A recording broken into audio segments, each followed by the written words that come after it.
নমস্কার বন্ধুরা, আমার মতো যারা একদমই আটা মাখতে রুটি বেলতে একদম পছন্দ করেন না তাদের জন্য আজকের রেসিপি।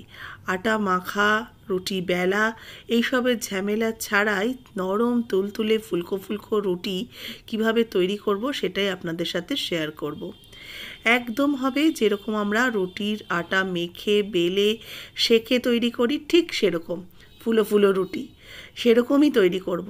এই রুটি এতটাই নরম হবে যাদের দাঁত থাকবে না তারাও কিন্তু মাড়ি দিয়ে কামড়ে খেয়ে নিতে পারবে এরকম রুটি। আর টিফিন বক্সে দিয়ে দিলে একদম শক্ত হবে না।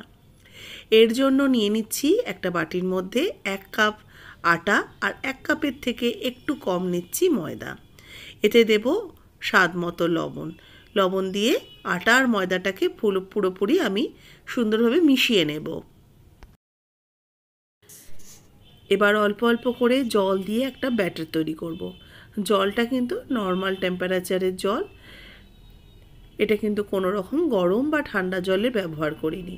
তবে একসাথে পুরো জল দেব না, অল্প অল্প করে জল দেব আর এই হুইস্কের সাহায্যে ভালো করে এটাকে মেশাতে থাকব। একসাথে জল দিয়ে দিলে কিন্তু একটা ল্যাম্পস ধরে যাবে, সেই কারণে অল্প অল্প জল দিয়ে এটাকে মেশাতে হবে।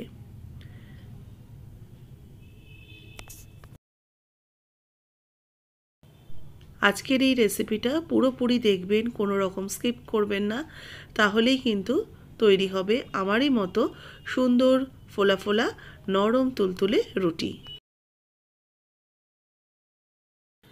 এর মধ্যে থাকবে প্রচুর টিপস অ্যান্ড ট্রিক্স, যেগুলো মন দিয়ে দেখবেন এবং শুনবেন, তাহলেই কিন্তু তৈরি হবে সুন্দর নরম তুলতুলে ফোলা ফোলা রুটি। এবার এটাকে খুব ভালো করে গোলাতে হচ্ছে, কারণ কোনো রকম ছোট ছোট যেন লাম্পসও না থাকে এর মধ্যে। ভালো করে গুলে নিলে এটা একটা স্মুথ ব্যাটার তৈরি হয়ে যাবে। এবার এটাকে আমি ঢাকা দিয়ে রেখে দেব 10 থেকে 15 মিনিটের জন্য। এটা কিন্তু ভীষণ ইম্পর্টেন্ট, আটাটাকে সেট হওয়ার জন্য 10-15 মিনিট সময় দিতেই হবে। আটাটা বেশ কিছুক্ষণ ভিজিয়ে রেখেছিলাম। এবার দেখুন আটার ঘনত্বটা একটু ঠিক হয়ে গেছে। এর মধ্যে কিন্তু আর জল দেবেন না। যদি মনে হয় খুব ঠিক হয়েছে তাহলে অল্প 2-4 চামচ জল দেবেন, খুব বেশি জল দেবেন না। আবারও ভালো করে এটাকে ফেটিয়ে নিলাম। এবার একটা হাতা দিয়ে এর কনসিস্টেন্সিটা আপনাদের সাথে দেখিয়ে দিচ্ছি। ঠিক একটা হাতার পেছনটা দেখলেই বুঝতে পারবেন কতটা এর ঘনত্বটা তৈরি হয়েছে। এবার একটা তাওয়া বসাবো। তাওয়ার মধ্যে সামান্য একটু আমি তেল একটা টিস্যুর মধ্যে নিয়ে তেলটা তাওয়ার মধ্যে লাগিয়ে দিচ্ছি। এবার 2 হাতা করে আমি ব্যাটার নিয়ে নিচ্ছি। ব্যাটারটাকে এবার আস্তে আস্তে হাতার পেছন দিক দিয়ে ছড়িয়ে দেব। গ্যাসের আঁচ রেখেছি একদম লোতে। এখন কিন্তু কোনোভাবেই হাই মিডিয়াম কিচ্ছু করা যাবে না, একদম লোতে রেখে এটা করতে হবে। আর খুব চেপে না, খুব হালকা হাতে এটাকে ঘোরাতে হবে। যতটা পরিমাণ আপনারা রুটির সাইজ চান সেই রুটির সাইজ অনুযায়ী করতে হবে। এরপর আমি ঢাকা দিয়ে রেখে দিয়েছিলাম। যতক্ষণ না ওপরটা একটু শক্ত হচ্ছে, মানে একটু সলিড হয়ে যাচ্ছে, ততক্ষণ এটাকে ঢাকা দিয়ে রেখেছিলাম। দেখলেই বুঝতে পারবেন কখন এটা শক্ত হয়ে গেছে। এবার এটাকে আস্তে করে উল্টে দিয়ে গ্যাসের আঁচটাকে এবার মিডিয়ামে রেখেছি। এতক্ষণ লোতে ছিল, এবার মিডিয়ামে রেখে হালকা হাতে এটাকে এবার প্রেশার দেব। একটু রুটি করার জন্য যেরকম আমরা চাপ দিয়ে দিয়ে সেঁকা হয় ঠিক সেইভাবে। মিনিট খানেক একদিক রাখবো, আবার উল্টে 1 মিনিটের মতো আরেক দিক রাখবো।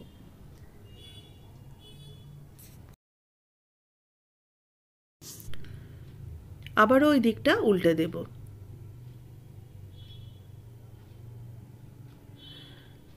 এবার দেখুন আস্তে আস্তে কিন্তু রুটি ফুলতে শুরু করেছে। এবার আঁচটাকে মিডিয়ামের থেকে একটু বাড়াবো। রুটি কিন্তু যখন আমরা ফোলানো হয় তখন কিন্তু গ্যাসের আঁচটাকে বাড়িয়ে দেওয়া হয়, ঠিক তেমনই এই সময় আঁচটাকে বাড়িয়ে দিয়ে আস্তে আস্তে চাপ দিলেই একদম ফুলে যাচ্ছে, গোল হয়ে ফুলে উঠছে। আমি কিন্তু ভিডিওটা মোটামুটি পুরোটাই দেখানোর চেষ্টা করেছি, খুব বেশি কেটে তৈরি করছি না, যাতে আপনাদের দেখতে বা বুঝতে সুবিধা হয়। দেখুন রুটি চাপ না দেওয়ার পরও আস্তে আস্তে নিজের থেকেই ফুলে উঠছে। এবার একটা রুটি আমার হয়ে গেছে, এটাকে এবার নামিয়ে নেব। এই পরেরটা একই রকমভাবে আমি সেঁকে নিচ্ছি। আবারও একটুখানি তেল আমি টিস্যু পেপারের মধ্যে নিয়ে তাওয়াতে মুছে নিয়ে আবারও আমি 1.5 থেকে 2 হাতা মতো দিয়ে দিলাম। খুব বেশি দেওয়া যাবে না, তাহলে কিন্তু খুব মোটা হয়ে যাবে।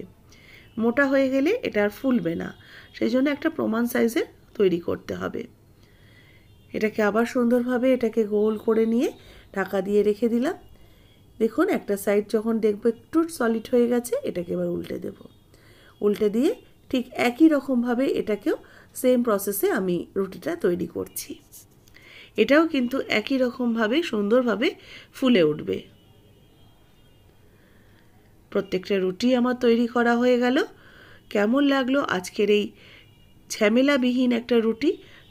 রুটিগুলো অবশ্যই ভীষণ নরম হয়, আমি আপনাদের সাথে শেয়ার করছি। এটা কিন্তু যে কোনো রকম আলুর তরকারি বা মাংস ভীষণ ভালো লাগবে, কষা মাংস দিয়ে এরকম একটা রুটি খেতে। বাড়িতে অবশ্যই এইভাবে কিন্তু তৈরি করবেন, হাতের মুঠোর মধ্যে চলে আসছে। আর আগেই দেখিয়েছি কতটা ফোলা হয়েছে।